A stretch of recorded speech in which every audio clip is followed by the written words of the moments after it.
महाराष्ट्राची भाग्यरेषा मानल्या जाणाऱ्या समृद्धी महामार्गाचा वापर सध्या गो तस्करीसाठी केला जातोय का असा सवाल उपस्थित होतोय आणि याचे कारण आहे वर्ध्यामधनं नागपूरच्या दिशेने जाणाऱ्या एका संशयास्पद ट्रकचा पोलिसांनी जेव्हा पाठलाग केला तेव्हा या ट्रकमध्ये 50 पेक्षा जास्त गायी अत्यंत दाटीवाटीने कोंबल्या गेल्या होत्या।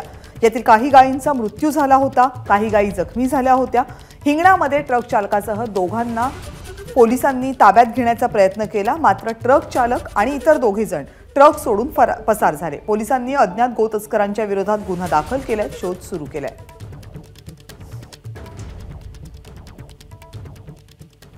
दरम्यान प्रत्यक्षदर्शी आणि शिंदे गट युवा सेनेचे जिल्हाध्यक्ष निखिल ठाकूर यांनी याबाबत प्रतिक्रिया दिली आहे। वर्धा एका खासगी कामासाठी आलो असता वाटेत एक पोलीस व्हॅन एका ट्रकाचा पाठलाग करत होते।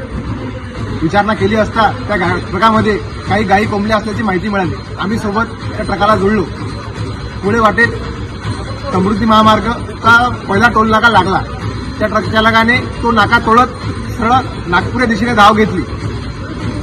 आम्ही सुद्धा त्याचा पाठलाग सुरू ठेवला। सोबत 3 व्हॅन अजून जोडल्या।